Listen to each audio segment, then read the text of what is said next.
प्रवर्तन निदेशालय यानी ईडी ने 6 मई को झारखंड के आईएएस ऑफिसर और वहां की खनन सचिव पूजा सिंघल के तमाम ठिकानों पर छापेमारी की। पूजा सिंघल से जुड़े इन परिसरों सहित 4 राज्यों में 18 स्थानों पर छापेमारी की गई। छापेमारी से इतना कैश बरामद हुआ कि फोटो वायरल हो गई। कैश गिनने के लिए मशीनें लगानी पड़ी। पूजा सिंघल पर मनी लॉन्ड्रिंग से जुड़े गंभीर आरोप हैं। उन पर मनरेगा फंड को मनमाने तरीके से डाइवर्ट करने के भी आरोप हैं। इन्हीं आरोपों की जांच के सिलसिले में ईडी ने यह छापेमारी की है। झारखंड, बिहार और दिल्ली समेत अन्य शहरों के 18 लोकेशन पर चल रही छापेमारी के दौरान ईडी ने पहले दिन करीब 19.31 करोड़ रुपए नकद के साथ कई महत्वपूर्ण दस्तावेज और बेनामी संपत्ति के कागजात जब्त किए।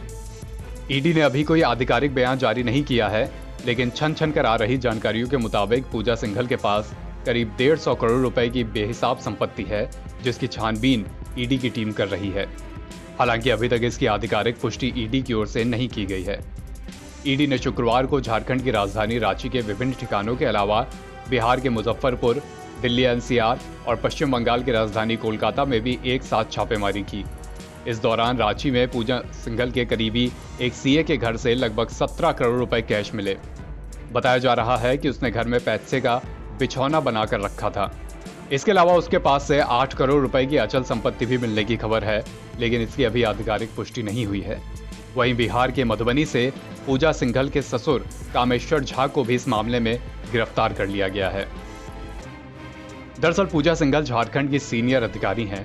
वर्तमान में उनके पास उद्योग सचिव और खनन सचिव का प्रभार है। इसके अलावा पूजा सिंघल झारखंड राज्य खनिज विकास निगम की चेयरमैन भी हैं। बता दें कि पूजा सिंघल इससे पहले भी बीजेपी की सरकार में कृषि सचिव के पद पर तैनात थीं। पूजा मनरेगा घोटाले के वक्त खूंटी में डीसी पद पर भी तैनात थीं। हेमंत सरकार से पहले झारखंड में बीजेपी की सरकार थी और तब रघुवर दास वहां पर मुख्यमंत्री थे। बताया जाता है कि उस वक्त पूजा सिंघल की भूमिका उड़ने वाले हाथी की खोज में महत्वपूर्ण थी।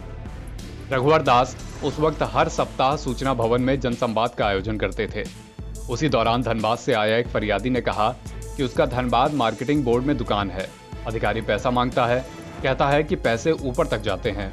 कोई मैडम है रांची में पूजा सिंघल पुरवार, उनको भी पैसा पहुंचाना पड़ता है, ऐसा कथित तौर पर उस फरियादी ने उस वक्त कहा था। ये संयोग था कि पूजा सिंघल उस फरियादी के एकदम बगल में उस वक्त बैठी हुई थीं।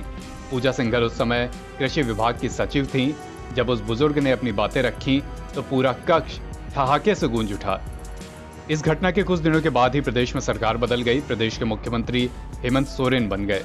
सीएम से लेकर मीडिया मैनेज करने वाली पूजा सिंघल अपनी पदस्थापना के जरिए पहले से और अधिक ताकतवर हो गईं। बता दें कि पूजा की शादी आईएएस ऑफिसर राहुल पुरावर से हुई थी। पारिवारिक विवाद के कारण उन्हें तलाक लेना पड़ा और बाद में उन्होंने अभिषेक से शादी की। अभिषेक रांची में पल्स हॉस्पिटल का संचालन करते हैं। आईएएस पूजा सिंघल पर चतरा, खूंटी और पलामू जिले में उपायुक्त रहने के दौरान वित्तीय अनियमितता के कई गंभीर आरोप लगे हैं। ईडी ने मनरेगा घोटाले के एक मामले में हाईकोर्ट के आदेश पर पूरे मामले की जानकारी से संबंधित शपथ पत्र दायर किया था। खूंटी में मनरेगा में 18.06 करोड़ रुपए के घोटाले के वक्त पूजा सिंघल वहां उपायुक्त थीं, जबकि चतरा में भी अगस्त 2007 से 2008 तक पूजा सिंघल उपायुक्त थीं और वहां भी उन पर गड़बड़ी के आरोप लगे थे।